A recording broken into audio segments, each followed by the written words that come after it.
Oi, pessoal, boa noite. Boa noite, prof. Boa noite, tudo bem? Tudo Vamos bem? lá, então. Pessoal, vocês têm alguma dúvida do trabalho que eu pedi sobre o plano de aula? Alguém quer fazer alguma pergunta?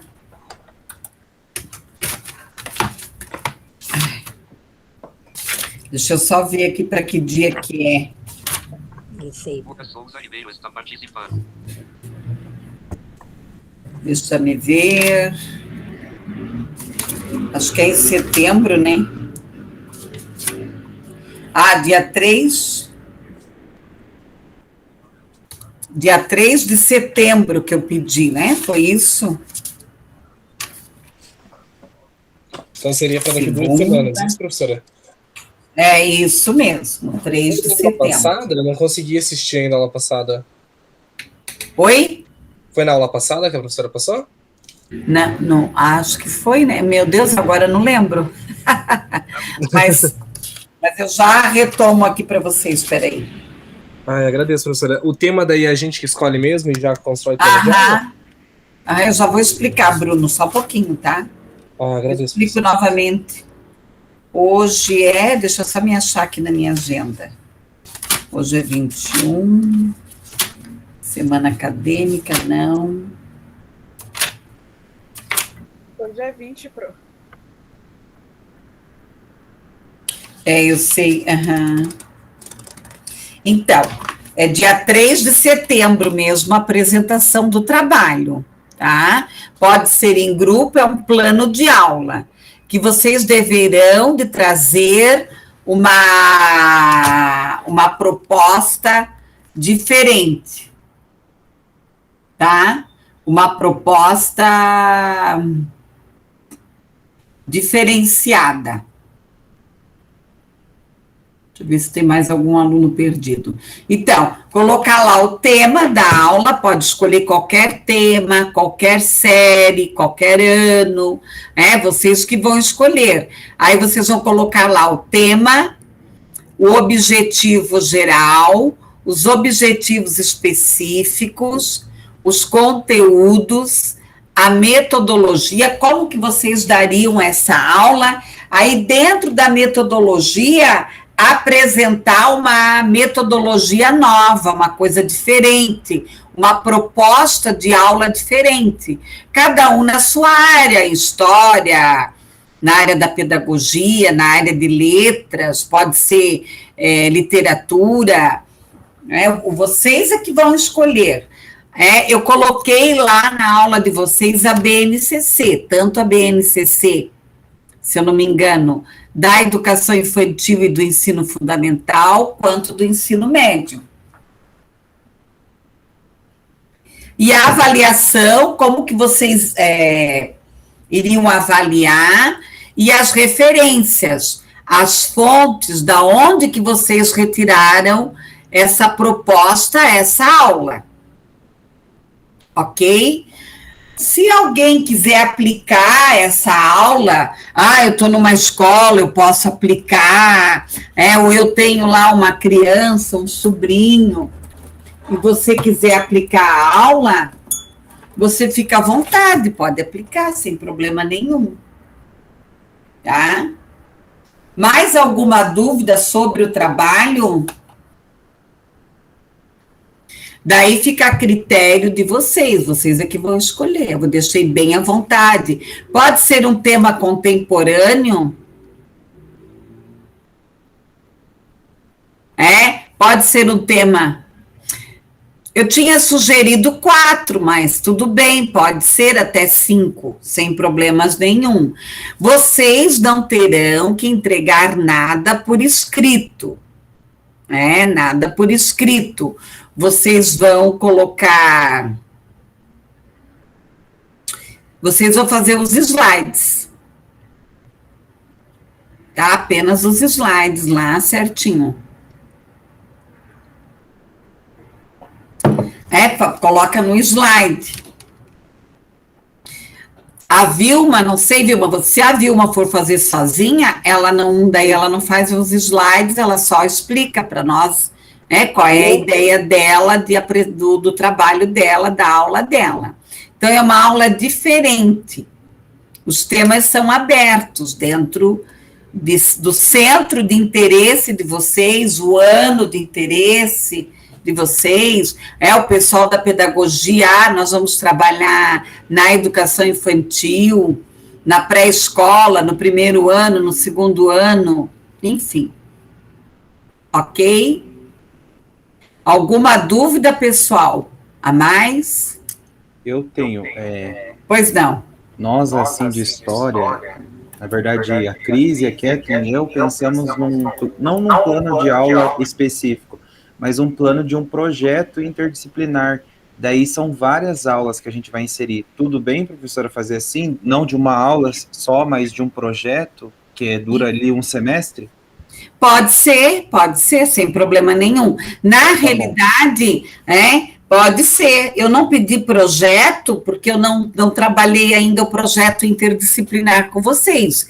Mas quem quiser fazer um projeto interdisciplinar, ou mesmo dentro da própria disciplina, trabalhar questões interdisciplinares, pode trabalhar, porque, na realidade, nós sempre estamos trabalhando a questão interdisciplinar o tempo inteiro. Foi isso que eu pensei, elaborar aulas que desse para trabalhar tanto história quanto geografia. Pode.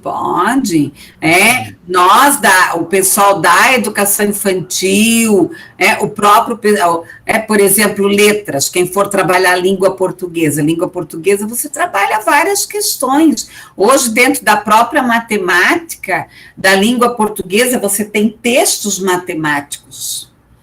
Então, nós temos que pensar na interdisciplinariedade. Então, o que é essa questão da interdisciplinariedade? É o diálogo entre as demais áreas, é a integração entre as demais áreas. Então, isso é fundamental. Ok, pessoal? Mais alguma dúvida? Outra coisa, eu passei esse roteiro, tema, objetivo geral, objetivos específicos, conteúdo, metodologia, avaliação, as referências, a fonte, da onde que vocês tiraram essa proposta. Mas se vocês, só um pouquinho, Vilma, mas se vocês quiserem acrescentar mais alguma coisa, fica à vontade, a criatividade é de vocês. Pois não, Vilma? Prof, pode fazer pesquisa, né, pesquisa sobre o plano de aula, né? Pode. Então, Você vai encontrar bastante proposta no Google, né? Hoje tem muita coisa. Sim. Tá? Fique à vontade. Mais alguma dúvida, Vilma? Não, Pro. Não? Tá. Eu pedi para vocês pesquisarem alguma coisa hoje? Gera aquela proposta de avaliação, né, professora? Isso, então tá. Então eu vou explicar lá os slides sobre a avaliação que ficou, né? E daí depois vocês apresentam aí, eu não vou explicar tudo, só uma parte, que é muita coisa, eu vou deixar um pouco para a próxima aula. E daí eu pedi para vocês trazerem, né, que pudesse trazer uma proposta, tá? Bom, mais alguma questão? Oi, Vilma. Oi. Tudo bem aí? Tá. Então, tá bom. Pessoal, a pergunta está lá no AVA, né? Não esqueçam de responder. Os conteúdos. Eu sempre procuro colocar algum vídeo. Eu acho que, se eu não me engano, eu coloquei um vídeo do Ivo Botti, do professor Ivo, sobre avaliação. Ele é aqui de Curitiba, ele é muito bom. Eu gosto, assim, que eu estudo é a Jussara Hoffmann, né, do Rio Grande do Sul, que trabalha com avaliação. Nós temos o Vasconcelos, e nós temos aqui no Paraná o Ivo Botti, que eu falo Botti, acho que deve ser, excelente, na área da avaliação, né? O nosso querido professor Ivo Botti. Ok, vamos lá. Prática. Então, eu já trabalhei o slide 1, né? Faltou o slide 2, e tinha um artigo para vocês lerem sobre avaliação. Vocês chegaram a ler, meninadas? Nós já chegamos a debater o artigo, né? Não, né? Só faltou debater, tá? Se der tempo hoje, nós discutimos. Vamos lá. Ai, não abre, danadinho, ó. Então, eu vou discutir um pouco os slides. Se alguém tiver alguma dúvida, é só me chamar. Eu realmente não enxergo vocês, daí. Boa noite, Vitor, tudo bem? Vamos ver se dá certo aqui. Não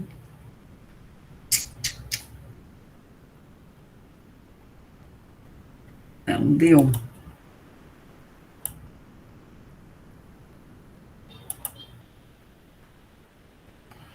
Ai, danado esse Meet, quando ele quer ser.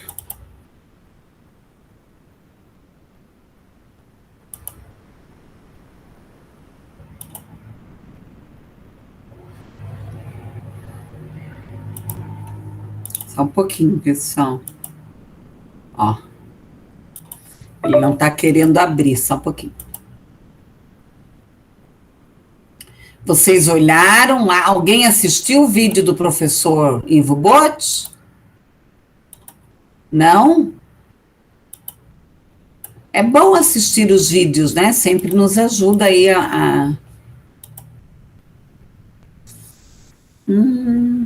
só um pouquinho. Vai ter que dar. Tem que sair e entrar de novo, quer ver?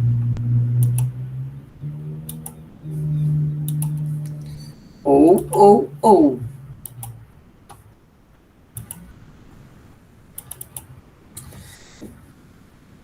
Então, eu sempre gosto, né, de colocar algum vídeo para que vocês tenham mais um reforço.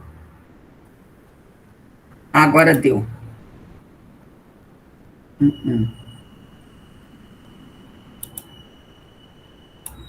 Agora vai. Pessoal, então, nós vamos começar a discutir a questão da avaliação. O que é avaliação? No latim, significa o quê?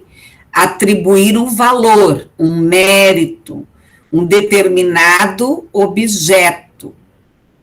Então, eu vou atribuir um juízo, um valor sobre aquele resultado, aquele trabalho. Então, eu contratei lá alguém para pintar a minha casa, por exemplo.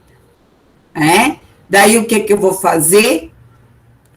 Eu vou avaliar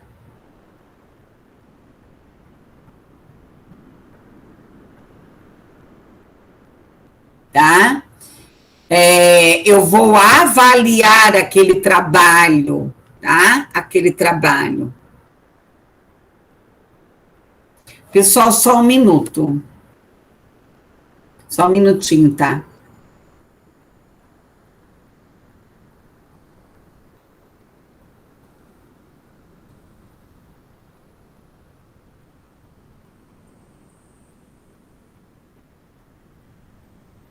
Só um pouquinho. A questão aqui do valor, eu achei que era uma aluna da sala de vocês, mas é da outra sala. Os Lucchesi, né? Lucchesi, eu não lembro se eu coloquei o vídeo do Lucchesi também, já para vocês assistirem. Ele vai falar sobre as práticas, as pedagogias do século XV, XVI, né? A 17, 18, o processo de emergência, de cristalização da sociedade burguesa, que perduram ainda até hoje. Então, na contemporaneidade, o tema amplamente discutido. Então, o que eu tenho que pensar? A avaliação, ela vai estar sempre interligada com a proposta pedagógica. Então, se eu tenho uma proposta pedagógica de aula, né, uma proposta pedagógica de aula tradicional, eu vou ter uma avaliação tradicional. Mas nós temos que pensar hoje numa concepção de quê? De transformar o olhar, a prática pedagógica.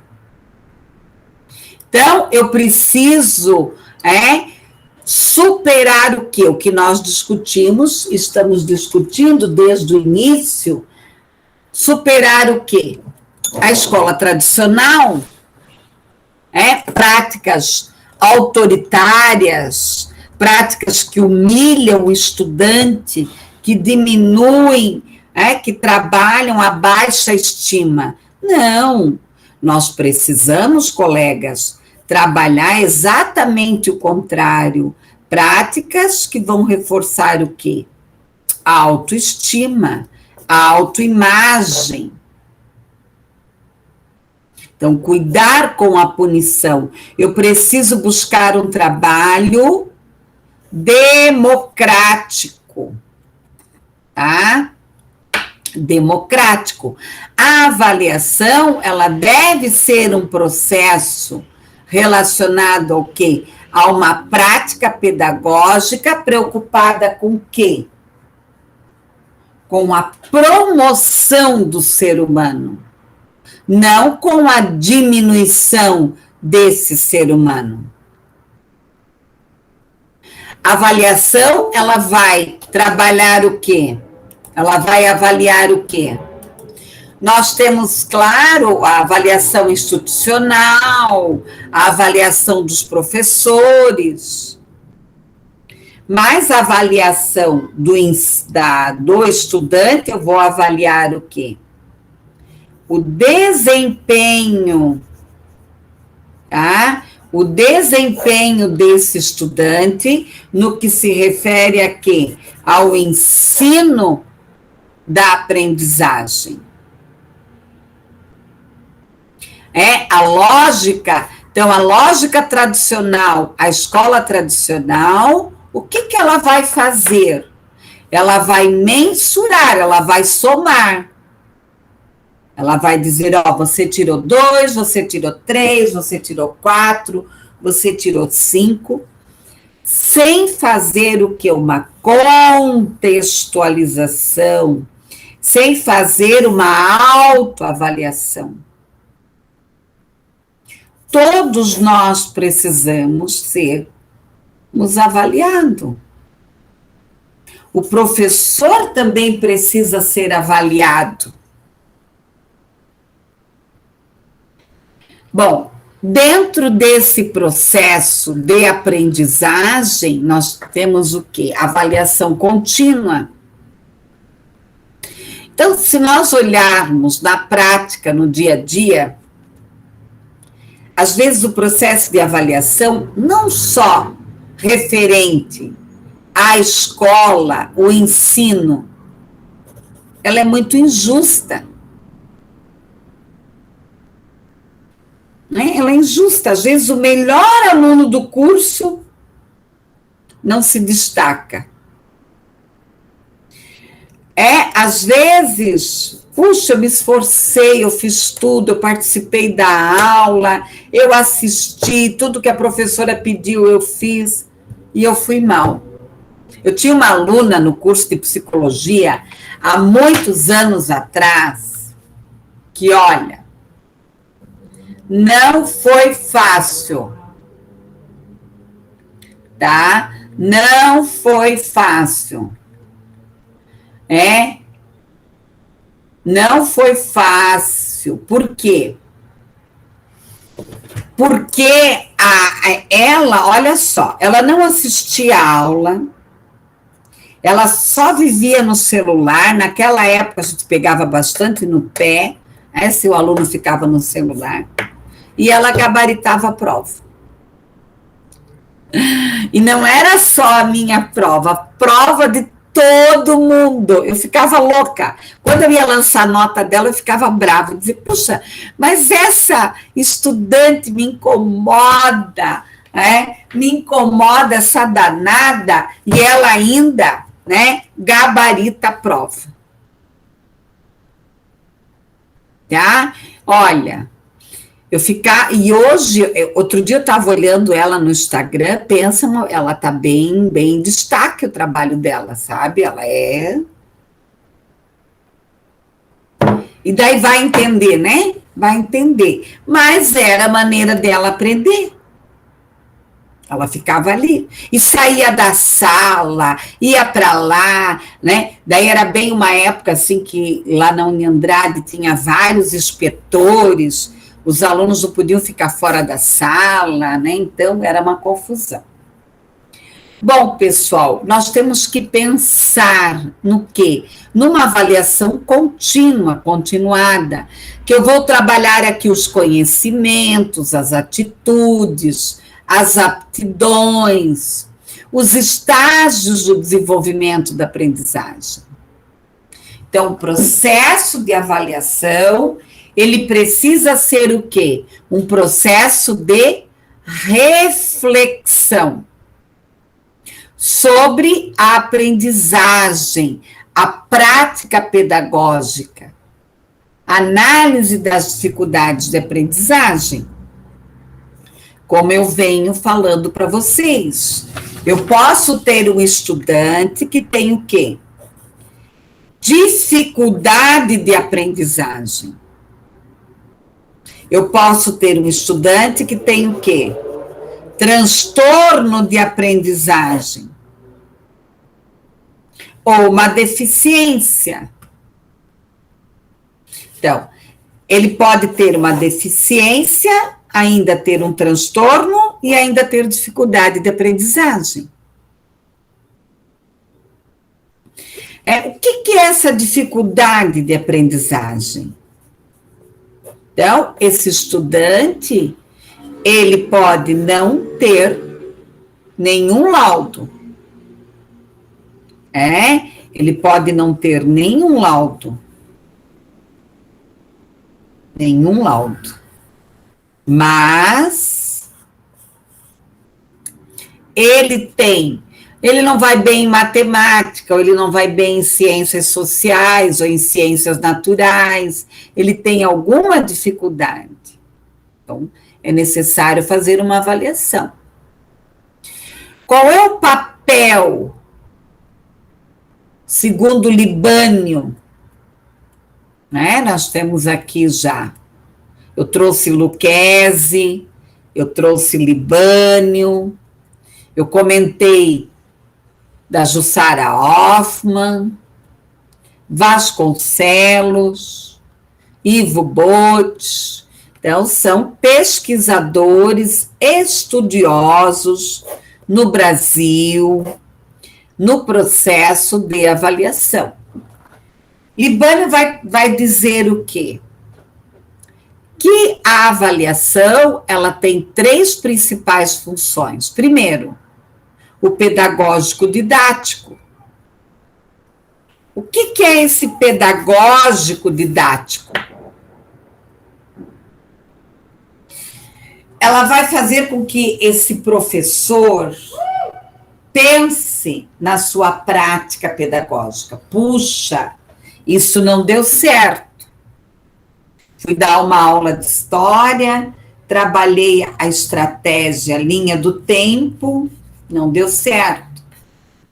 Fui trabalhar matemática lá com o primeiro ano, trabalhei com pedrinha, não deu certo. E ela também tem o quê? Uma função diagnóstica. Tanto do professor quanto do estudante. Tá? Tanto do professor quanto do estudante. Porque o professor vai ter o quê? avaliar seu plano de aula, avaliar suas estratégias, avaliar a própria avaliação dele, a maneira dele avaliar. E o controle. A avaliação é uma forma de você controlar. Controlar se aquele estudante está estudando, se ele está fazendo a tarefa. O que é essa função pedagógica que Libânio nos traz? É relacionada aqui aos objetivos da educação. Então, eu tenho que ter bem claro, hoje nós temos a BNCC, as prefeituras, o Estado, fizeram aí, estão fazendo suas adaptações dentro da BNCC. Então, quais são os objetivos? A construção desse conhecimento. O que é essa função diagnóstica? Ela vai possibilitar o quê? O professor identificar os avanços, as dificuldades. Por que eu gosto de trabalhar com feedback? O que é o feedback? É a retroalimentação.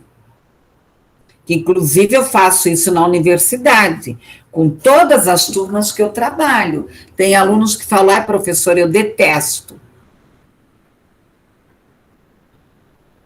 O que é essa retroalimentação?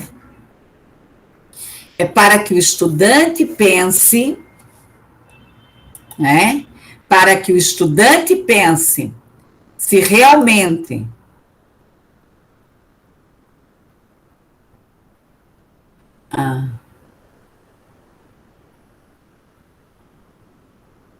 eu só estou lendo aqui as dúvidas. Então, é importante que esse estudante se autoavalie. Eu fui coordenadora há muito tempo. Aí o acadêmico chega para mim, porque o professor não dá aula, porque o professor não sei o quê, porque o professor não sei o quê. Aí eu pedi assim, agora você escreve para mim, eu quero por escrito. Quanto que você se dedica à disciplina? Então, fazer com que esse estudante pense. O que você aprendeu? Aí aqui nós vamos adentrar aonde? Na metacognição. Na metacognição. O que é essa metacognição? É essa retrospecção. Como que eu aprendi? Como que eu cheguei até aqui? Qual é o meu processo de aprendizagem? Eu já conheci pessoas que adoram estudar escutando música. Eu gosto de ficar riscando, eu estou sempre com lápis na mão, eu tenho um monte de lápis. Hoje, uma professora lá na escola que eu trabalho à tarde, eu falei, aponta meus lápis, ela apontou todos para mim. Então, eu tenho que estar sempre com o lápis na mão riscando. Daí eu consigo pensar. É importante, colegas, que vocês pensem. Como você aprende? O que você precisa para aprender? E daí nós precisamos fazer com que os nossos estudantes, os nossos alunos, também pensem. Levá-los a essa reflexão. Por que eu vou mal em tal disciplina? Daí, aqui nessa função diagnóstica, vai ser apontado o que aqui? Os procedimentos, o processo de ensino, as modificações. E aqui nós temos o quê? A função de controle, que é relacionada a quê? Aos instrumentos formais. a verificação, a correção, a análise das atividades desenvolvida pelos estudantes. Pois não, pode falar. Eu acho que tem algo a ser considerado, né, em relação ao processo de aprendizagem, que ele também, assim como a avaliação, ele também é contínuo. Então, às vezes, ele não se dá, assim, de uma forma repentina, mas o processo de aprendizagem, ele tem uma temporalidade, né? Ele vai se iniciando ali, e daí ele vai progredindo, né? Então, às vezes, a gente acha que o aluno aprendeu em uma aula, e muitas vezes é necessário reforçar aquele conteúdo na próxima aula, é necessário trazer outros elementos que também reforcem esse conteúdo, como vídeos, não sei, jogos. Então, constantemente, a gente tem que estar trazendo esses conhecimentos novamente para o aluno, porque assim, no cérebro dele, né, as sinapses vão se tornar mais longas, assim, então vai facilitar o processo de memorização. E às vezes o que eu vejo são professores às vezes é muito rápido, sabe? Passou ali, pronto, acabou, nunca mais se fala naquilo. A professora o que a professora pensa disso? Vitor, eu já te dou a palavra, viu? Porque eu não consigo ver vocês quando eu estou lá do outro lado, agora eu voltei para cá. Mas assim, ó, isso que você está trazendo, sabe, Wesley, é muito importante. Ontem eu dei aula para uma turma que até agora eu estou pensando, hoje eu pensei o dia inteiro neles. Primeiro e segundo período de psicologia da Uni Andrade. É a segunda aula que eu estou dando aula para eles. Era uma outra professora, a professora deu uma aula, daí ficou doente e eu estou trabalhando com eles. Eu peguei todo o conteúdo, eu entrei no AVA, olha o que eu fiz. Entrei no AVA com eles, respondi as perguntas da primeira aula, da segunda aula, da terceira aula, porque alguma coisa, sabe? Alguma coisa estava pitando aqui no meu ouvido que eles não estavam aprendendo. Alguma coisa estava aqui, sabe? Uma vozinha. Comecei da aula da primeira, revisei a segunda, revisei a terceira. Juro para vocês, pessoal, eu fui gravar a aula hoje. Deu 2 horas e 30 minutos. Quer dizer, a ordem é você ficar 50 minutos. E eu pergunto para vocês, eles não entenderam o assunto. Eles não entenderam. Ao final, vários falaram, professora, nós não entendemos nada. E daí eu estou aqui quebrando a minha cabeça. Então, realmente, é isso. Às vezes você acha, por isso que eu gosto, todo final de aula, eu perguntar, vocês entenderam? O que vocês aprenderam hoje? Teve uma aula que eu dei, falei. Acho que foi também para uma turma de psicologia. Final da aula, eu perguntei o que vocês aprenderam. Gente, nada do que eu tinha falado. Então, o processo de aprendizagem, colegas, é muito subjetivo. É muito, a avaliação, ela não é palpável. Ela não é palpável. Hoje já melhorou muito, mas quando eu comecei a dar aula na universidade, há muitos anos atrás, o que mais os alunos reclamavam era que os professores perguntavam coisas que não tinham nada a ver. Eu e a Vilma tivemos uma disciplina, né, Vilma, no semestre passado. Que a Vilma sofreu para fazer. Não era EAD, era aquelas 20%. Que nós líamos as perguntas, né, Vilma? E cadê o conteúdo? Então, a Vilma, nós penamos lá, né, Vilma? Eu e você. Então, é isso. Então, a questão da avaliação. O que eu penso em relação à avaliação? Por que eu prefiro 1000 vezes que o acadêmico ele faça uma pesquisa e me explique, do que ele fazer um trabalho com 10, 20, sei lá quantas laudas e me entregar. Que eu não sei se ele entendeu o que ele pesquisou. Eu sou muito mais, eu prefiro que o quê? Que você venha aqui e me explique, professor, eu entendi isso de avaliação. Eu sou a favor da avaliação oral.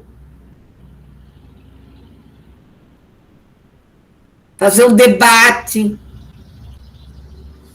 Eu vou passar depois as várias estratégias que tem. Fazer um seminário, fazer uma roda de conversa, gravar um vídeo,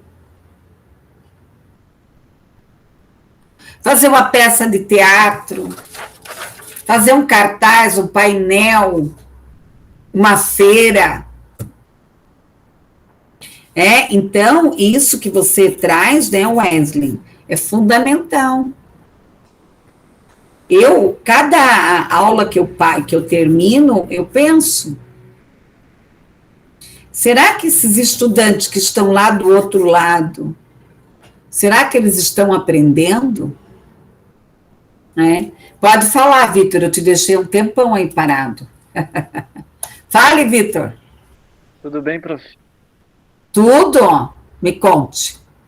Eu fiquei com uma pulguinha, assim, quando você trouxe o exemplo da sua aluna de psicologia, que enquanto você passava o conteúdo, ela ficava quase que integralmente no celular.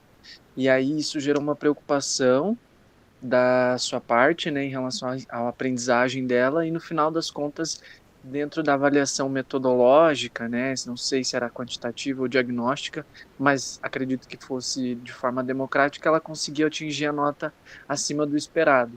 O que eu aprendi, assim, no primeiro ano da faculdade de Psicologia da Educação, em relação a algumas formas de aprendizagem que existem do aluno enquanto ele está na sala de aula, é que pode existir nessa aluna em específico, a senhora não chegou a explanar exatamente se ela é uma adulta, se ela é jovem, se ela é adolescente. Aos 25 ela tinha, mais ou menos, uns 25 anos.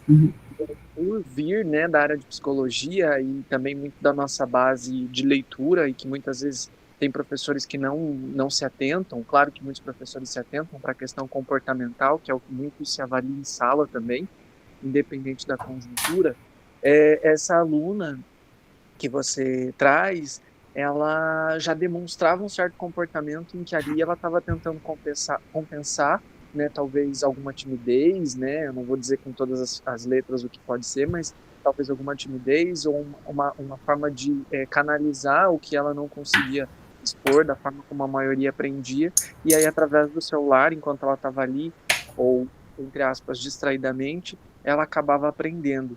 O que eu percebo em muitas das avaliações de professores, aí voltando no início, quando a senhora estava falando do tema da avaliação tradicional, quando o perfil é tradicional, é que o professor, muitas vezes, quando ele se depara com um aluno que não atinge o esperado, de acordo com aquele determinismo do ensino e da aprendizagem que ele propõe, esse professor acaba pegando o bode, né, como diziam, do aluno, e acaba ou tentando reprovar ou fazendo com que ele reincida naquela determinada disciplina, um determinado conteúdo. E aí, indo de encontro novamente com o que o Wesley até colocou de forma simplificada, a ensino e aprendizagem ele não é determinista, né? A gente não pode gerar o ensino e aprendizagem como algo determinista, que a pessoa vai aprender exatamente aquilo naquele ponto e que aquilo não pode mudar. E sim muda, né? Porque o cérebro é o tempo todo moldado e por ser muito plástico, ele acaba, nas crianças principalmente, ele acaba mudando a forma de se aprender. Uma coisa que eu acho legal que você trouxe é o diálogo entre as formas de aprendizado, em que você propõe a pessoa falar ou explicar, oral ou apresentação ou em vídeo, dialogicamente, né? Com todo o conteúdo que se aprendeu.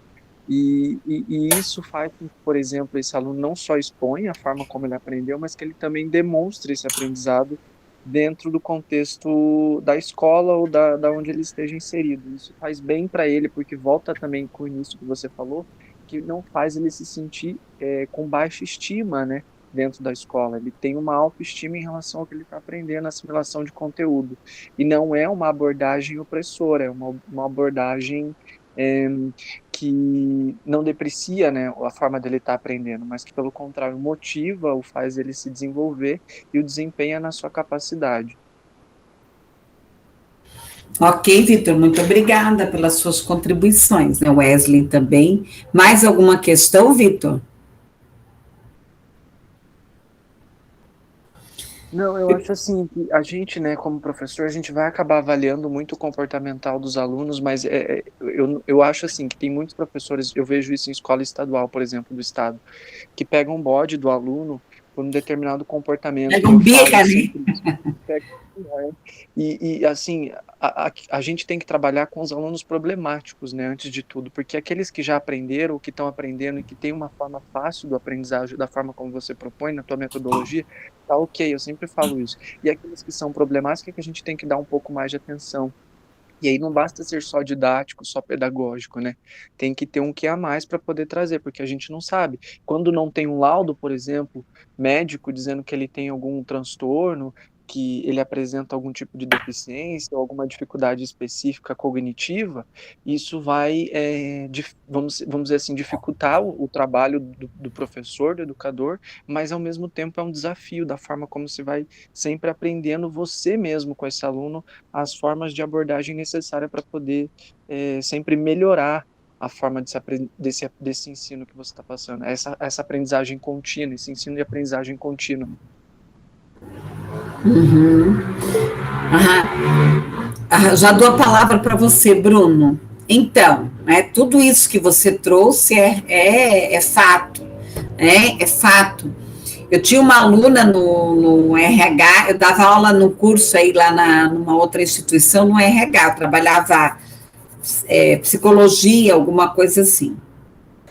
Pensa numa aluna que tirava nota ruim, meu Deus do céu, ela não fazia nada. Por que eu estou trazendo isso? Para vocês pensarem. Gente, mas só que eu vou falar uma coisa para vocês. Eu não pego implicância de aluno. Eu já tive, assim, raramente, eu falo que o perfil de aluno da Uniandrade é muito bom, né? Assim, às vezes você tem um ou outro caso isolado, tá? Você tem lá um ou outro caso isolado, mas eu não dizer assim, mas eu não implico, eu não vou perseguir aluno. Eu não tenho tempo para isso, e nem isso é criancice. Mas eu sei que tem. Às vezes eu vejo que o professor fica de birra com aquele aluno. Mas eu digo, essa moça, meu Deus, quando ela se formou, eu e a coordenadora, eu falei assim, olha, só faltou nós empurrarmos ela daqui, sabe? Porque ninguém mais aguentava a menina. Aí um dia eu estava lá no Água Verde, eu trabalhava numa faculdade para lá, tomando lanche, ela bate nas minhas costas. Eu falei, pensei comigo, o que essa moça está fazendo aqui, né? Ela disse, professora, eu quero contar uma coisa para a senhora, eu estou tão feliz. Como a senhora me fez bem? Eu falei, meu Deus, mas que bem que eu fiz para essa mulher. Eu comecei a pensar, né, claro, e eu ali quietinha, né, tomando meu lanchinho. Professora, eu sou gerente de RH, eu uso todos os materiais que a senhora me passou. Eu estou tão feliz. Aí eu olhei e falei, meu Deus, será que ela teve um insight depois do curso? E ela está bem na área. Ela fez pós, ela sabe. Foi bem isso, Bruno, fale, Bruno.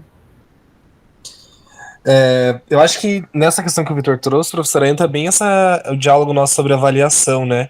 De que realmente acontece de professores ignorar ou excluir um aluno ou ficar de birra com um aluno por causa do comportamental, fazendo um juízo de valores de aprendizagem, né? Imaginando que o aluno quieto está aprendendo. Na verdade, esse quê dessa avaliação também reflete muito na postura do professor e como que ele identifica esse aprendizado, né? Porque o aprendizado não se faz de uma forma homogênea. Então não é o mesmo conteúdo, a mesma aula, todos os alunos vão aprender. Aham. A gente ir adaptando as aulas e verificando e sempre fazendo avaliações acerca de como que está o aprendizado de cada um. Eu acho que cabe muito também discussões em turmas assim de formação de docentes, onde a gente entende que não é porque o aluno está quieto, porque ele tem um bom comportamental que ele está necessariamente aprendendo, né? Porque, como o Vitor disse, se não tem um laudo, se não tem algo médico afirmando alguma coisa, cabe ao professor ir investigando e avaliando como que está as situações do aprendizado. Bem isso, né? Bem isso, né, Bruno? Porque... Pois não, Vilma, pode falar. E como o Bruno, mas o Vitor está falando, e às vezes o problema desse aluno é descoberto quando vai para a escola, né? Bem isso. Às vezes a família nem mesmo está sabendo, né? Mas só descobre quando vai para a escola que é descoberto, né, muitos problemas de deficiência, mesmo de saúde, né? Que eles vão se manifestar. Bem isso, Vilma. Visão, auditivo, né? E entre outros problemas que as crianças têm.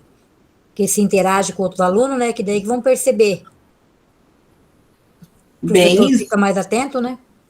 Exatamente, principalmente quando chega na hora do processo de alfabetização. Isso, exatamente, que vão perceber a dificuldade. Bem isso, por isso que nós temos que fazer avaliação contínua. Esse negócio de avaliar só final de ano não é certo. Não.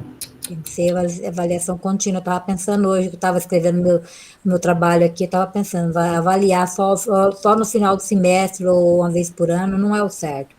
Isso aí já não funciona mais. Não, você tem que... Assim, ó, eu procuro não ser injusta. Não. Né? Quando eu vou fazer a avaliação. Eu não lembro de nenhum estudante achar que eu sou injusta. Tanto que eu leio a prova para o estudante. Quando é presencial, eu corrijo a prova na frente do estudante. Ele pode me questionar a prova. Pode, porque eu posso ter feito uma prova errada. Eu lembro muito bem de um... Você quer falar mais, Vilma? Não, prof. Não, já falei. Então tá. Então, assim, qual era a disciplina? Eu dei uma disciplina num curso lá da Uniandrade, que se chamava... Inclusão e Educação Especial. E daí muito debate, eu dava os conteúdos e tal. Aí tinha um estudante bem questionador, tem professor que não gosta, aluno que questiona. Mas eu gostava daquele piá, sabe? O piá do bem, né? Aí ele falou, professora, o que eu vou estudar para a sua prova? Falei, meu Deus, eu dei tanto conteúdo, fiquei quieta. Aí dei a prova para ele, ele falou, professora, tudo que a senhora falou na aula caiu na prova. Eu falei, claro, eu falei para vocês no começo. Quem assistisse a minha aula saberia a prova. Então, veja bem uma coisa, lógico que nós não estamos lavados, amores, de cometer injustiça, deslize e tudo mais. E, às vezes, eu penso assim, ó, que todo estudante, ele merece uma chance, ele merece. Eu tinha um estudante lá na Uniandrade, num curso, meu Deus do céu, ele tinha problema comportamental. Ele me dava trabalho. Aí um dia eu cheguei para ele, eu falei, o que está acontecendo contigo? Ele disse, professor, eu quero estudar música. E o meu pai me obriga a fazer esse curso. Daí ele me perturbava, porque ele não tinha interesse naquele curso. Daí eu conversei com ele, eu falei, por que tu não chama o teu pai e não faz um acordo com ele? Que você faz esse curso, O teu pai está te obrigando, porque meu pai falou que se eu for música, eu vou morrer de fome. E esse curso eu vou arrumar um emprego. É bem, né? Sei lá, né, gente? Quem sou eu? Aí, o que aconteceu? Ele fez um acordo com o pai dele. Daí, depois de um ano, encontrei com ele no corredor, ele disse, não, professor, eu estou terminando, e daí meu pai vai deixar eu estudar música. Falei, pronto. Né? Então, é aquilo que eu falo, tudo tem algum acerto. Então, o olhar do professor é muito importante. Mas também chamar esse estudante para o compromisso. E o que você prometer, cumprir. O que eu prometer, eu vou ter que cumprir. Mas o estudante também tem que cumprir a parte dele. Ok? Mais alguém quer comentar alguma coisa? Fiquem à vontade. Pois não? Sobre o meu processo de aprendizagem, assim, professora. A professora está falando de metacognição, né? E eu estava pensando aqui, né, como que eu aprendo? E eu queria compartilhar. Eu acredito que, assim, mais realizando sínteses, então, se eu leio um texto, não basta só ler, eu preciso, de alguma forma, escrever o que eu estou entendendo sobre aquele texto. Aprendo muito bem assim, e eu não sei o que tipo de aprendizagem é essa, mas eu gosto muito de ser sensibilizado por aquilo, sabe? Não ficar só no texto, por exemplo, mas... sei lá, se tiver algum documentário, um filme que fale sobre o tema que estava lá naquele texto e que eu possa transformar o conceito, né, a teoria, em, de certa forma, fazer relação com o mundo real, para mim eu aprendo muito. Esse tempo, eu tive uma disciplina na educação especial que falava como que era? Estimulação essencial, né? Estimulação precoce. E, nossa, era muito difícil, sabe, professora? Daí, no livro, tinha uma indicação de um documentário lá, que era sobre o processo de luto, né, que os pais enfrentam quando nasce uma criança com deficiência e todo o processo para aceitação, né? E assistindo aquele documentário, eu consegui entender certinho tudo que a professora na aula estava explicando. Então, assim, é assim que eu aprendo, sabe? De alguma forma, sendo, como que eu posso explicar? Sensibilizado mesmo para aquilo. Você precisa de relacionar com a prática. Isso, com a vivência. Isso, fazer alguma reflexão, né? Bem isso. É uma aprendizagem de vivência, né? E é o que mais o MEC, o Ministério da Educação, está pedindo. Sim. De levar o estudante cada vez mais à prática, à vivência. Uhum. Tá? Né, estudos de caso, dá para trabalhar muito isso, né, em sala de aula. Bastante. Uhum. Bastante. Acho uma forma muito efetiva, assim.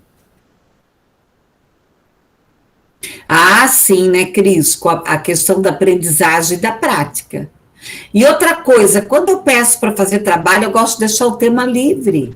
O estudante ter essa oportunidade. Eu acho que foi no semestre passado, eu pedi para os acadêmicos lerem um livro, mas eles podiam escolher. Claro, eu dei um direcionamento. Eles amaram. Eles falaram, professor, a primeira vez que deixaram nós apresentarmos um trabalho na área que nós desejávamos. Claro, eu dei uma olhada nos livros antes, o que estava destoando demais da matéria, eu pedi para o acadêmico repensar, mas você dá oportunidade. Porque eu não sei se vocês já assistiram os vídeos do Rubem Alves. A fala dele, né? Ele morreu, acho que está fazendo uns 5 anos. Ele coloca muito essa questão do deleite, da leitura, do deleite, né? Do prazer, das pessoas estudarem, né? Então, quando você coloca, né, Wesley, que eu tenho que buscar alguma relação, aí nós vamos entrar onde? Lá em Edgar Morin. Conhecimento pertinente. O que é esse conhecimento pertinente para Edgar Morin? É ele pertencer. Então, para você, isso, né? Então, se escreve Morin, mas nós falamos Morin. Então, o Edgar Morin, ele vai nos trazer o que aqui? O conhecimento pertinente. Eu tenho que me sentir pertinente. É bem isso, Vitor. Eu não posso falar isso, né? Inclusive, a aula está sendo gravada, né, Vitor? Daí já viu, né? Eu não posso.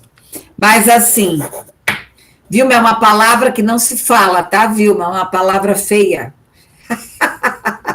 Mas o povo fala, né? Mas eu não posso falar aqui. Mas era adjetivo para descrever ele no momento, né, prof? No momento eu não posso, Vilma. Outra hora você me pergunta que eu te conto. Aí, o que acontece aqui? Eu tenho que me sentir pertencente. Tem a Maria Helena Pato, não sei se alguém já assistiu os vídeos dela ou leu. Ela é uma psicóloga. Ela trouxe um avanço significativo à psicologia escolar, quando ela traz a questão do fracasso escolar. Tem uma outra pedagoga, não sei, alguém pode pesquisar aí para mim, que eu não vou lembrar o nome dela, que ela escreveu o livro, né? 0 na escola, mais 10 na vida, ou 10 na vida e 0 na escola. Ela fez, uma pedagoga, ela fez uma pesquisa de estudantes que iam mal na matemática na escola, mas que eles eram crianças, jovenzinhos, pré-adolescentes. A Ana Lúcia, eu acho que é a Ana Lúcia, né, Vitor? Então, isso. Aí ela provou que o quê? Que aqueles estudantes que tiravam 0 na matemática na escola... pesquisou, Vitor? Muito bem. Aquelas crianças trabalhavam, vendiam balinha, sorvete, sei lá o quê, e sustentavam a família. Como é que elas podiam ir mal na matemática? Rubem Alves fez, né, e deixou aí um legado de críticas em relação à escola.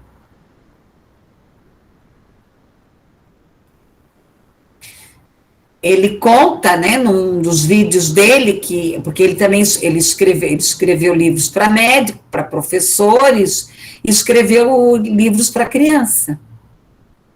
Então, ele recebia muita carta de criança. E ele recebeu uma carta de uma criança. E a criança escreveu assim, Rubem Alves, é mais ou menos, né, que eu não sei bem assim. Eu adoro as suas histórias, mas quando a minha professora pergunta o que você quis escrever, o que você quis falar sobre aquilo que você escreveu, eu não sei responder. Aí o Rubem Alves respondeu a cartinha para ele. Que não era para ele entender, mas que era para ele sonhar. Para ele sonhar. Então, muitas vezes, a escola tira a imaginação das crianças, né? Coloca todo mundo aí dentro de um quadradinho. Ok? Pessoal, vocês trouxeram alguma coisa sobre avaliação para compartilhar com o grupo? Alguém trouxe? Ô, prof. Oi. Eu não trouxe nada, eu só queria complementar que você falou do Mohan, por que a gente estava falando e adjetivando ele daquela forma, né? Que ele é muito bom no que ele faz, ele é um baita de um Eu sou filósofo. fã dele, né? Eu sou fã. A gente trabalhou ele em filosofia da educação no semestre passado com a professora Liliane, e o Wesley falando, né, sobre a forma como ele vem aprender, né, através da sintetização dos conteúdos, através da vivência das relações. A professora chegou nesse ponto, né, no semestre passado, em falar que o Mohan, ele é um pouco parecido com a forma da psicologia ou da metodologia do Freire, né, e só que um pouco mais voltada para a questão do ser humano, né, das vivências, das relações, e por que, né, que a gente utiliza certos conteúdos em escola, sendo que a gente não vai aplicar na nossa vida prática. E aí ele vai, em contraposição a isso, e vai trazer, né, a abordagem que a gente vai utilizar conteúdos que se utiliza na vida prática, né, em prol da cidadania e tornar essa pessoa um cidadão do mundo, né, não só daquela comunidade, daquela região, mas ele extremamente voltado para ser um cidadão do mundo, né? Um ser baseado no desenho universal, vamos dizer assim, né? Bem isso.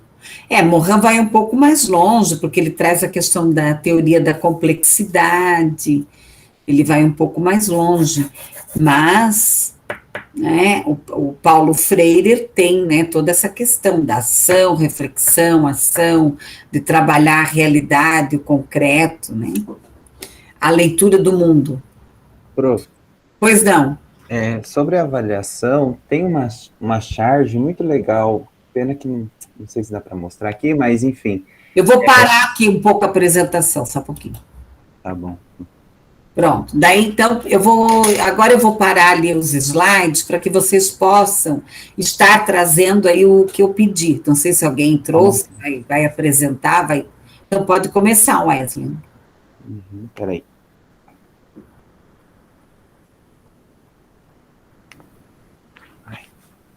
Quase lá. Deu uma travadinha aqui.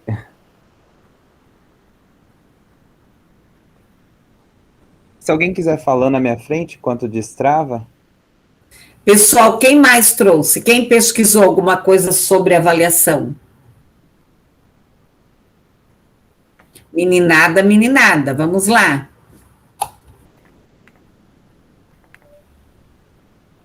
Professora, eu não consegui fazer uma pesquisa, mas eu trouxe uma dúvida minha. Queria saber se eu posso falar. Lógico, mas deve. Então, prof, na aula passada, no fórum, você colocou uma questão sobre a autoavaliação, né? Como que a autoavaliação ela é benéfica pro uso do docente, né? E também dos próprios alunos. E daí, na questão, é uma questão de verdadeiro ou falso, né? Onde tem várias... são 4, se eu não me engano, eram 4. E eram várias propostas sobre o que seria essa avaliação, né, e tudo mais. E a última questão, ela falava assim que a avaliação tradicional, ela é ainda a mais predominante no Brasil. E eu fiquei em dúvida. Porque eu fiquei pensando assim, mas o que é a avaliação tradicional hoje? Como que ela está sendo aplicada hoje? E no caso, e das escolas, por exemplo, que usam outro método de avaliação? É pior que ela é a mais predominante mesmo. Então, aí nisso eu errei, né? Era verdadeiro e eu coloquei falso. Mas eu era queria verdadeiro. Entender, prof. Então, eu queria entender o porquê, no caso, né? Em que sentido ela é predominante hoje, né? Porque, veja bem uma coisa, tá? Por mais que todos os professores que trabalham com vocês, eu sei mais ou menos o perfil deles. Eles fazem trabalho e tal, quando chega faz o quê? A prova. E soma. Tá? Ninguém vai chamar assim, a Kathleen, veja bem. A Kathleen, ela não foi muito bem, ela tirou 6, mas, poxa, ela é uma aluna que se esforça.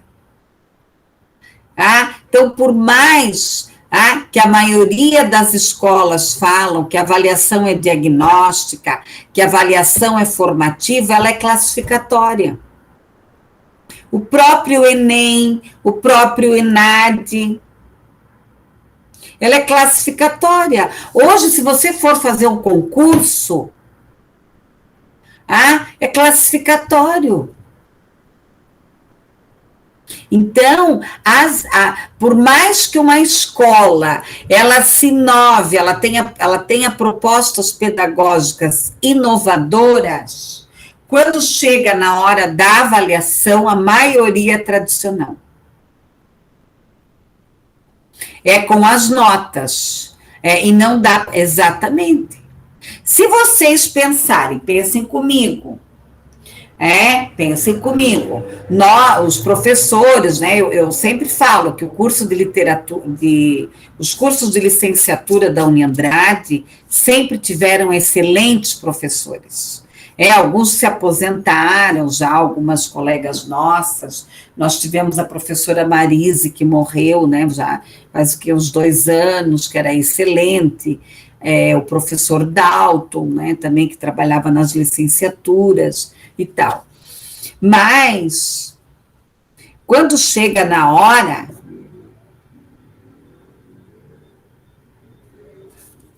Wesley, mas ele não está aparecendo para mim. Ele caiu? Ele disse que caiu a chamada dele. Pois é, mas ele não está aparecendo para mim. Diz para ele entrar e sair de novo, porque ele não tá, senão eu tinha dado ok. Ele tem que sair e entrar de novo, porque ele vai conseguir entrar. Dó. O que será que aconteceu com Wesley? Vamos ver aqui.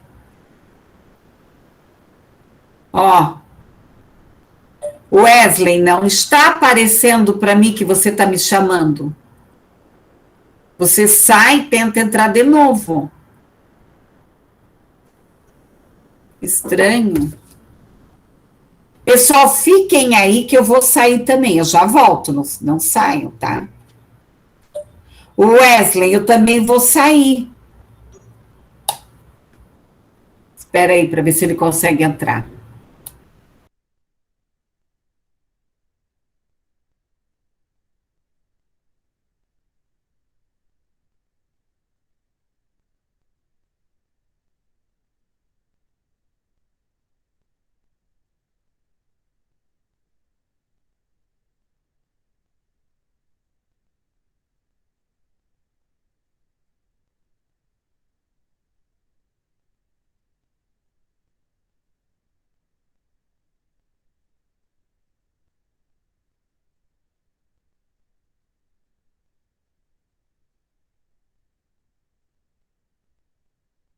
Aí, deu certo. O microfone está desligado. Mas quando vocês já solicitarem, vocês caem, vocês não precisam pedir, vocês já entram, mas sei lá o que aconteceu. Daí eu saí também. Foi o link, uma coisa. Então, Cris, como eu estava falando com a Cris está por aí? Cris? Estou aqui, prof. Tá. Então, sabe, Cris, lamentavelmente, se você for pensar, a maioria das avaliações, elas são tradicionais. Você me entendeu, Cris? Agora com você explicando, eu entendi. Se você for ver, olha só, teve um dia que eu encontrei um estudante, um moço, lá na Uniandrade, chorando no corredor. Foi meu aluno. Ele disse, professora, eu apresentei um baita trabalho, o professor me deu nota baixa. E a outra foi lá, não falou nada com nada, botou uns negocinhos lá e tirou nota melhor que eu, professora. Então, depende. Sabe, eu já fui em banca de TCC.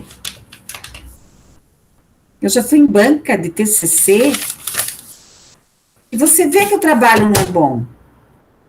Mas o professor mistura as casinhas. Às vezes o professor... Acontece isso conosco, pessoal. Às vezes você se encanta com o aluno. Igual tem aluno que se encanta com o professor. Se encanta no sentido não é de namoro, nada disso. Se encanta. Daí vai para a banca, não olha o trabalho, olha o estudante.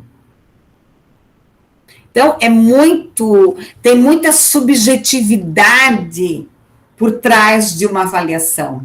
Então, nós precisamos tomar muito cuidado, muito cuidado. Teve foi uma turma da pedagogia, eu corrigi todas as provas. Aí, no outro dia, eu fui lá e mudei a nota de uma aluna. Eu falei, mas eu estou sendo injusta com essa aluna. Então, não é fácil, gente. Eu vou ser bem honesta com vocês. Eu amo dar aula, eu adoro inventar moda, fazer coisa diferente, mas quando chega na hora de fechar as notas, olha, eu penso. Ok? Quem mais trouxe? Deu, Cris? Respondi? Deu, prof. Obrigada, viu? De nada, meu bem. O Vitor. Fale, Vitor. Eu estava no celular e agora eu mudei para o computador, acho que fica mais fácil. Então, eu gostei disso que você falou, prof, porque vai de encontro ali com a ideia de que essa subjetividade existe mesmo, né? Em relação a esse encantamento. E eu acho que o professor deve ser, como você disse, é justo e saber discernir, né? Porque esse tipo de apresentação, por exemplo, que é o TCC, algum seminário, algum trabalho exposto, ou expositivo, dialógico, sei lá, ele deve ser consistente, né? De acordo com o conteúdo proposto e passado. Porque não adianta simplesmente ter essa afinidade entre esse aluno e esse professor, e, em geral, esse conteúdo dar vazão para superficialidade ou para algo que não faça sentido. E tem que ser consistente, eu acredito. É bem isso, Vitor. Então, assim,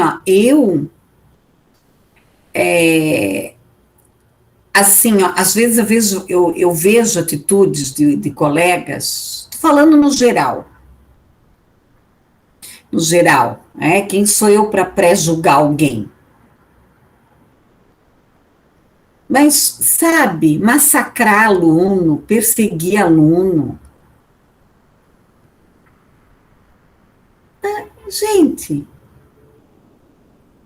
o professor, ele precisa ter maturidade psíquica.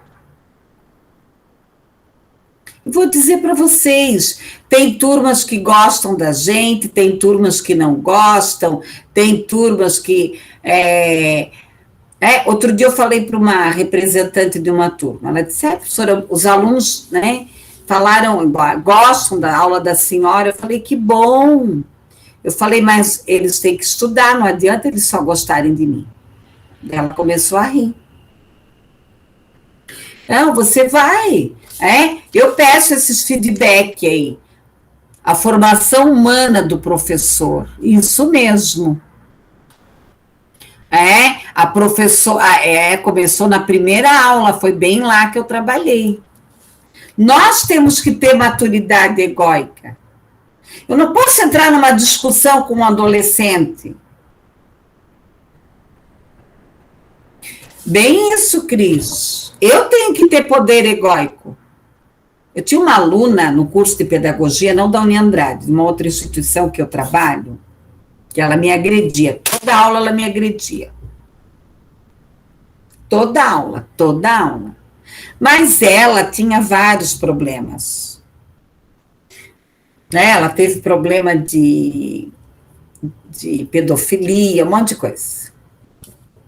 E eu nunca dei, deixei ela.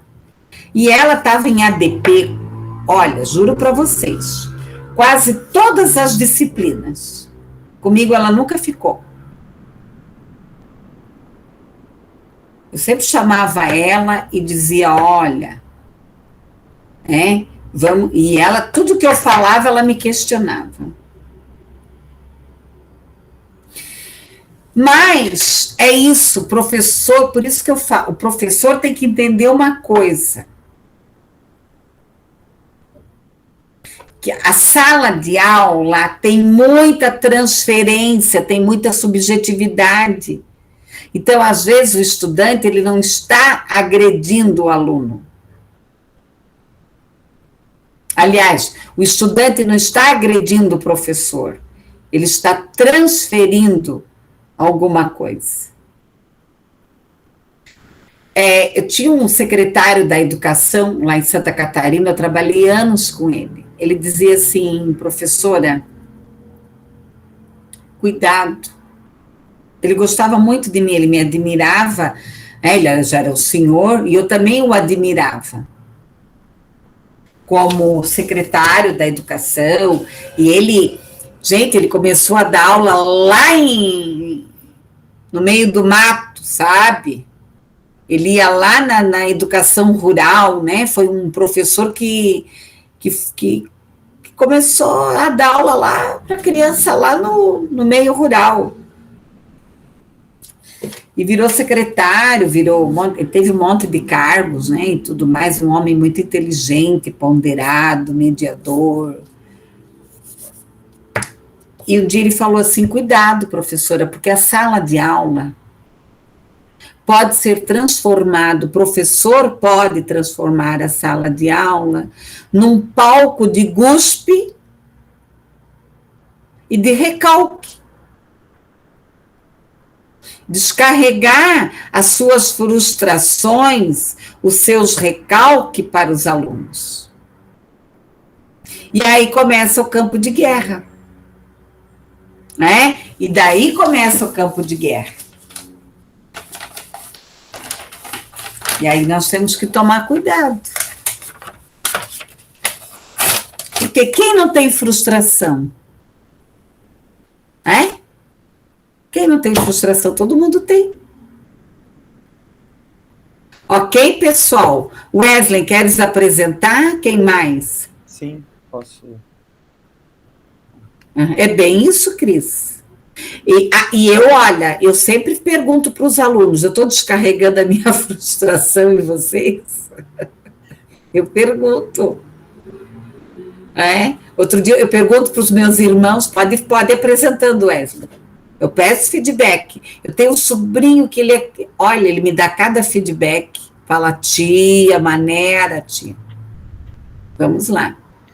Bom, eu acho que a avaliação, essa charge faz a gente pensar, né, para uma seleção justa, todos farão o mesmo exame, escalar aquela árvore. Então, é algo que a gente tem que refletir, né, sobre a questão da avaliação, será que ela realmente está de acordo, vai de encontro com aquilo que o aluno, da forma como o aluno está aprendendo, né? Então, primeiro a gente precisa fazer essa reflexão, né? E entendendo que ela é esse processo contínuo, como a professora disse, também ela é diagnóstica, né? Onde eu identifico não só os conteúdos que o aluno aprendeu, mas também o estágio de desenvolvimento dele, né? E a partir disso, tem muitos tipos de avaliação, né? Muitos instrumentos avaliativos que estão aí à disposição da gente para tentar tornar esse processo mais justo, digamos assim, né? Para tentar tornar o processo avaliativo de acordo com aquilo com a especificidade do aluno mesmo, né? É basicamente isso que eu entendo como avaliação. E daí o professor se apropria, né, de vários outros instrumentos e vai vendo qual funciona para aquele aluno, né? Exatamente, nós podíamos pensar, né? Para quem seria mais fácil ali escalar a árvore, né? Essa charge que o Wesley trouxe é muito reflexiva. Vamos explicar para a Vilma, tá, Vilma? Então, tem uma árvore, tem um professor, daí tem vários animais. Tem o macaco, tem o elefante, tem o peixe, tem a foca, e o professor está aqui pensando qual deles que ele vai selecionar para escalar a árvore. Tá? Pessoal, alguém quer fazer algum comentário sobre essa charge? Tem um pessoal muito quietinho.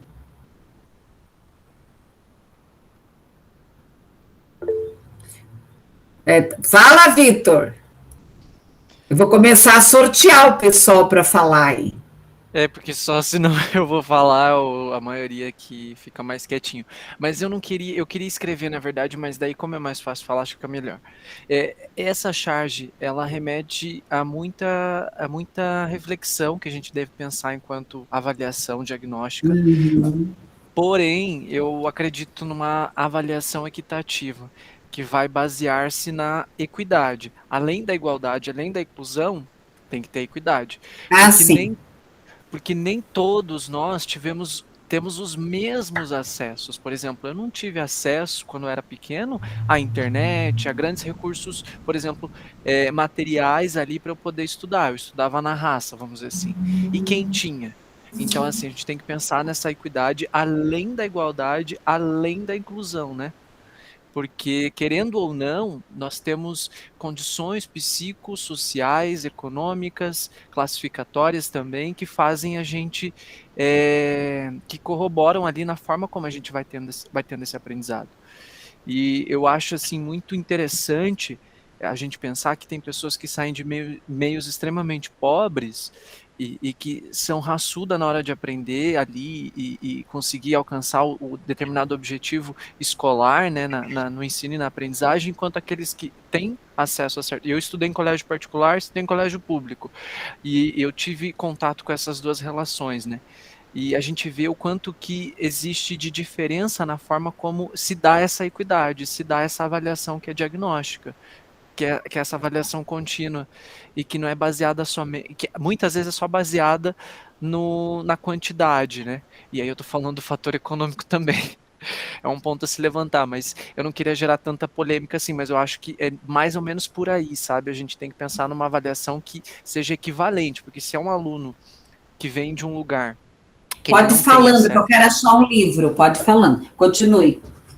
Pode não tem acesso, por exemplo, a metade do que aqueles outros demais têm, que é o celular, que é o tablet, que é isso, que é aquilo, como que a gente vai avaliar ele da mesma forma? De uma forma, entre aspas, justa ou parcial. Então, acho que eu identifico desta forma, né? Porque eu, enquanto educador, eu quero pensar a educação como também um ato de política e resistência, e não fazendo politicagem aqui partidária, etc., mas entendendo o ser humano como um ser universal, aquilo que o Mohan fala, que ele possa ir, transitar em qualquer lugar, e ele possa ser tratado como ser humano independente de onde ele vem. Pode ir falando. Quem mais? É que eu quero achar um livro aqui para mostrar para vocês. Eu só queria complementar. Pode ir falando. E é realmente isso, a gente tem que pensar nos fatores internos e externos que influenciam na aprendizagem, né? E isso que ele estava comentando, o que um filósofo uma vez falou, que, se eu não me engano, é Pierre Bourdieu.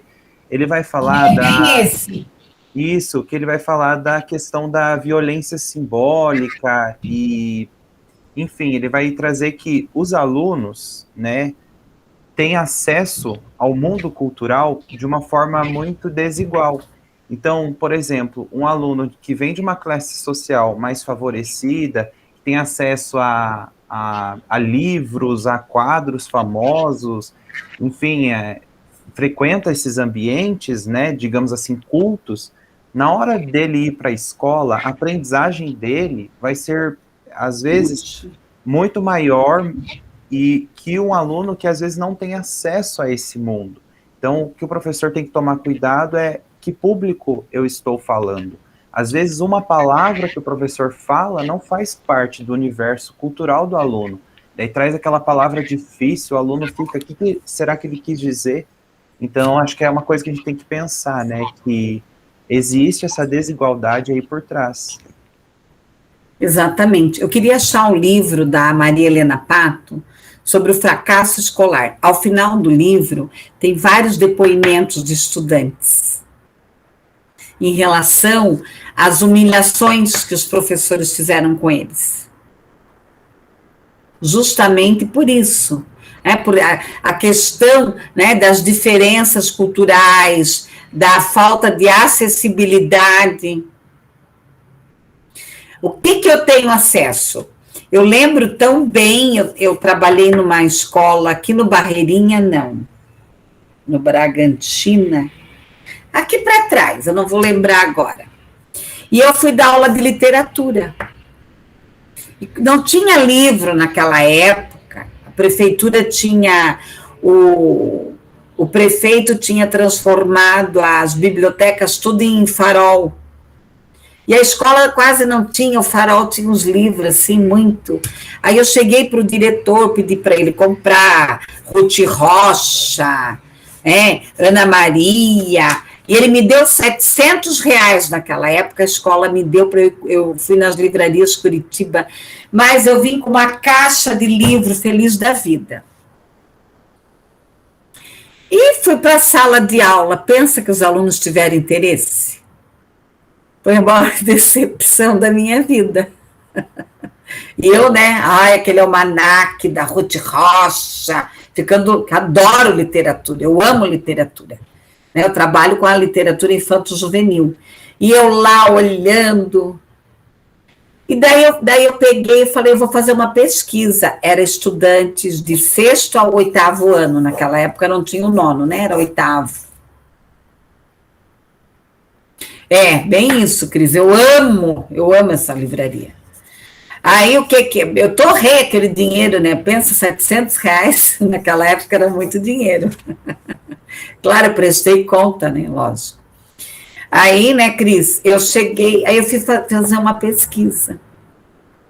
Que tipo de leitura que aqueles estudantes tinham acesso? Para falar bem a verdade, dos 700 alunos, não, eu vou diminuir, tinha 500 alunos.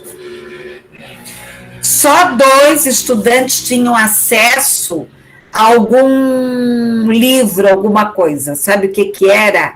Era a revista de fotonovela, que as mães ganhavam nas casas onde elas trabalhavam. Então, isso também é uma outra coisa. Eu gosto muito da Helena Nildekoff. É Maria Nildekoff, é uma argentina, que ela faz pesquisa, fazia, acho que agora ela já, não sei se ela está viva ainda, porque a gente não sabe, Às vezes você fala da pessoa, a pessoa morreu. E ela fez muitas pesquisas sobre a questão da alfabetização popular. Como é que eu quero alfabetizar uma criança no método global, do texto para as partes, se esse estudante não teve acesso a texto? Não teve acesso a texto nenhum. Ele não sabe o que é o A, um B, um C, um D. Pois não. É o que traz Libânio, prof? Que você tem que conhecer o seu aluno, você tem que conhecer a comunidade onde está inserido, até o colégio, que local está esse colégio, se é um local, tem que conhecer, saber, entender os saberes que esses alunos vão trazer para a sala de aula, e não se atentar apenas a um método pedagógico. Eu acho que o método pedagógico ele vai aparecer no dia a dia do professor. E conhecendo o aluno, ele vai entender qual o melhor método que ele vai aplicar. Não dar o conteúdo de forma pronta para o aluno, mas instigar o aluno à curiosidade, ao aprendizado, entendeu? Isso não quer dizer que você vai deixar que o aluno se trilhe sozinho. Não se trata disso. Mas que ele seja estimulado a isso. Bem isso mesmo. Então, nós temos que pensar nesse aspecto mesmo. Professor, Né? Oi. até falando essa questão do livro, eu achei muito interessante porque lá pelo nono ano eu tive uma experiência muito boa em relação à literatura e eu tive várias experiências diferentes assim em relação a isso, lá pelo nono ano do ensino fundamental. Eu lembro que eu tinha um professor meu de português que ele era muito bom, assim, e como que ele fazia a gente? Porque na época a gente não tinha hábito de ler, não lia nada, nada, nada, nada. E o que acontecia? Ele pegava, principalmente as obras do Machado de Assis, levava para a gente para a turma e fazia uma interação, né? Como que ele iniciava o livro, fazia um resumo falando como que era a história e ele começava a ler. Após, quando ele parava, ele dava continuidade com um aluno. Ele apontava e falava, agora você. E aí você continuava do ponto onde ele parou. E ia assim, um atrás do outro, né, em ordem, falando a sua parte, né?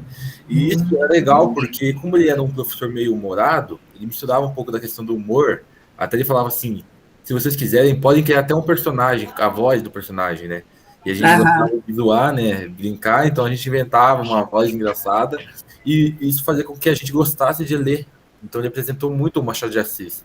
Eu lembro do Curtiço que ele apresentou pra gente, e teve mais uma obra lá, que agora eu não vou lembrar o nome muito bem, e até ele apresentou uma vez também um autor americano lá, que ele faz obras de suspense e terror, né? Ele contou a história da história do gato preto lá, que agora eu não vou lembrar o nome desse autor, que tem até um filme sobre essa história. Então, assim, a gente... Isso, esse mesmo. Que o Vitor falou agora. Allan Poe, né? Edgar Allan Poe. Esse mesmo, essa história.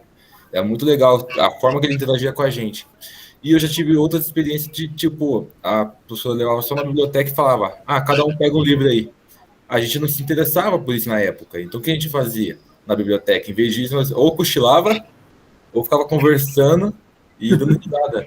Então, assim, você vê, né, como o professor ele tem que saber lidar com isso. Ele sabia que a gente não lia nada. Porque a gente não se interessava na época, a gente queria saber só de zoar, brincar, não tinha esse interesse, né?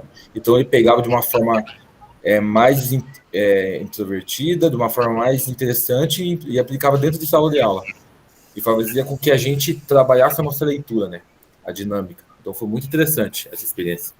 Que legal. E só complementando isso que ele disse, ele falou bem, né, na questão que o ato de ler dentro da escola precisa ser prazeroso, precisa ser algo bom, porque às vezes muitos professores acabam pegando, por exemplo, Machado de Assis e transformando aquilo como um objetivo, a obra dele como um recurso didático para ensinar gramática, para ensinar, enfim, várias coisas, e o aluno acaba se sentindo entediado, sabe? Ele não aproveita ali o momento da leitura. Então, eu achei bem legal a estratégia desse professor.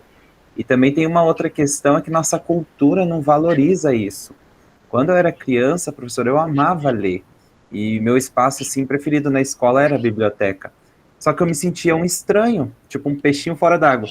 Porque na época ninguém gostava disso, zoavam eu por essa questão, mas, nossa, eu me aventurava. Eu lembro que o livro que eu mais gostava era do Menino Maluquinho. Gente, eu li várias vezes. Eu leio, de vez em quando eu leio. Eu me rachava de rir com as histórias, mas era algo bem complicado nessa questão cultural, porque, é o peixe fora d'água, né? Enfim, daí até criou uma barreira em mim. Então, eu lembro que teve um momento que uma vez uma professora até pegou o livro de mim e falou, não é hora de você ler nada. E aquilo criou uma barreira em mim, livro, e sei lá que fim que deu, nunca mais me devolveu, e desde aquele momento eu fui criando uma resistência, sabe, em relação a isso, e até hoje eu tenho que lidar com essa questão, né, que hoje eu não sou, tipo, um leitor que eu queria ser, né, que eu um dia fui, né, na infância. Hoje eu leio bem menos do que eu gostaria, né, então tem essa questão. Ok, pessoal, muito bem, excelente, todas as contribuições. Eu penso que o processo de avaliação, ele deve ser, isso, a gente tem que discutir ele, refletir sobre isso. Não é simplesmente pedir um trabalho, uma prova e acabou. tá? Pessoal, quem mais quer comentar? Eu queria falar um negócio bem rapidinho, para não estender Sim, muito. Vitor, fale. O Wesley falou de um negócio importante que a gente vem discutindo diariamente nas nossas aulas de letras, que o Lucas trouxe também sobre a ideia de alavancar a leitura como um fator importante no desenvolvimento do ensino e da aprendizagem dos alunos. E muitas vezes o professor tem esse viés, né, de errar por uma mão, porque ele quer apresentar uma obra que às vezes não é de fácil acesso àquele aluno por conta do vocabulário e várias outras questões, e muitas vezes a gente acaba tendo, por exemplo, esse desafio, né, de qual literatura apresentar, de qual tipo de livro, qual abordagem, se é a literatura infanto-juvenil, se é a literatura mais voltada para fantasia, para ficção, para história biográfica e tudo mais. Aventura, e a gente discute isso todas as aulas, nas nossas aulas de literatura, a gente fala sobre isso, sobre essa acessibilização. Numa dessas últimas aulas que a gente teve de literatura, a professora Renata chegou a comentar que a gente não pode deixar de apresentar o cânone, por exemplo, né, que são os clássicos da literatura, porque é necessário que eles conheçam e se reconheçam fazendo parte daquela literatura que foi feita e escrita para eles, por isso que deve ser acessibilizada. Porém, não necessariamente isso deveria ser um fator determinante, né? Porque é aquilo que a gente fala, não pode ser opressor, não pode ser autoritário, você tem que ler, você vai fazer, porque senão se torna algo, desaproxima, desestimula, distancia, e não é esse o nosso intuito, até porque a leitura é fundamental. Todos os outros países aí que estão super bem desenvolvidos são porque já estão avançados em leitura, interpretação, em conhecimentos básicos de linguística, né? E avançados também de língua, tanto a língua materna quanto uma outra língua, né? Uma outra língua de sua preferência. Então é muito importante isso que vocês falaram. Eu acho até que se um dia a gente vir a trabalhar junto numa escola, ou fora, ou paralelamente, a gente poderia montar alguma coisa que pudesse estimular a forma como se dá a leitura, mesmo por textos diferentes, né, através das nossas licenciaturas, seja História, Geografia, Pedagogia, ou etc. Ok. Pessoal, muito bem, vamos lá. Então, para a próxima aula, vocês pensem em que estratégias, né? A nossa próxima aula é dia 29, né?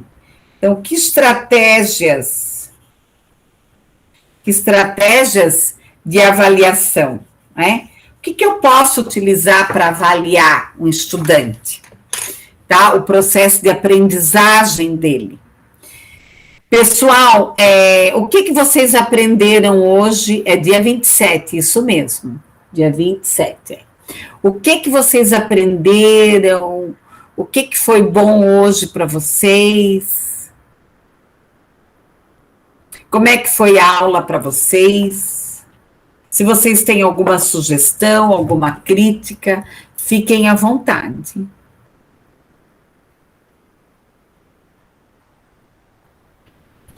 Não tem nada? Pois não? Achei importante a questão da aula, né, que foi bem interessante em falar como é importante saber trabalhar com o aluno, toda essa questão de ampliar esse estudo, né, com ele, de saber lidar com a dificuldade que ele tem, né, de saber tentar descobrir a maneira correta de aprender, e porque eu vejo assim, né, o aluno, às vezes, pela timidez ou por alguma outra questão, às vezes ele não pode não apresentar dificuldade ali na hora da aula, né, mas numa avaliação ele vai mostrar e deixar muito explícito isso. Então, assim, será que às vezes o aluno ele aprende daquela maneira que o professor está ensinando, né? Então, assim, é importante diagnosticar o quanto cedo já em sala de aula alguns sinais que o aluno mostra dificuldade. Por isso que é importante sempre passar atividades que possam, antes de uma avaliação, né? Atividades que você tira um parâmetro daquele aluno, já para ir trabalhando com ele, reforçando algo, tentar diminuir aquelas dificuldades buscar alguma solução, porque quando chegar na avaliação ele já possa tá bem desenvolvido, né? Então é importante ter antecipar essa questão da dúvida do aluno, de buscar entender a dificuldade de cada um. E por isso que, às vezes, o professor ele tem que manter, em sala de aula, ele tem que manter um ambiente também, até ele pode organizar um ambiente que seja mais fácil para ele poder ver esses alunos, né? A gente sabe que tem turmas que tem muito aluno, e às vezes o professor, por uma distração do dia a dia, não percebe todo mundo, é normal, pode acontecer. Então, até na organização da sala, ele montar de um jeito com que ele tenha a visão sobre todos os alunos, né, e possa acompanhar mais fácil, mais de perto, né. Bem isso. E sempre retomar a aula anterior, né? O que nós vimos na aula anterior, né? Trazer a aula anterior. Uma aula, ela sempre tem que ter o início, o meio e o fim. E na outra aula você retomar. E sempre avisar o estudante o que vai ser trabalhado na próxima aula. Nós vamos dar a continuidade e a avaliação, né, que vai longe ainda. Prof, só queria comentar realmente que o que eu aprendi, né, só reforça, né, o que eu entendo hoje na escola como uma forma de a gente avaliar, é tentar tornar esse processo menos traumatizante para o aluno, porque às vezes, né, aquela avaliação mensurativa, né, que mensura se ele aprendeu ou não, talvez trouxe traumas para ele, né, ele não atingiu uma nota qual ele esperava, ficou mal por aquilo, às vezes reprovou, então o aluno já traz essa questão para dentro da sala de aula. Daí quando o professor, ele permanece nessa mesma forma de avaliar tradicional zona, né, isso acaba trazendo consequências ainda piores para o aluno. Então, acho que a gente tem que realmente pesquisar esses diferentes métodos de avaliar, nos aprofundar sobre isso, tentar entender como que o aluno aprende e aplicar isso na sala de aula, né? Tentar tornar esse processo avaliativo menos traumatizante para o aluno, né? E eu acho que a avaliação contínua, ela permite muito isso, né? Por exemplo, usar um teatro como uma forma de avaliação, às vezes um desenho, né, digamos assim, que mais? Eu acho muito legal o portfólio. Nossa, os alunos amam fazer, que eles colocam, né, o que eles querem lá no portfólio, cortam figurinhas, enfim, eles amam aquilo. Então, deixar o aluno livre, sabe, sem que ele perceba necessariamente que ele está sendo avaliado. Eu acho importante isso. Ok, mais alguém quer comentar? Cris falou, o Lucas, Wesley, mais alguém? Quem mais alguém quer comentar? O que aprendeu? Como que foi a aula? Se tem alguma sugestão, alguma crítica? Não? Então eu vou parar aqui a gravação.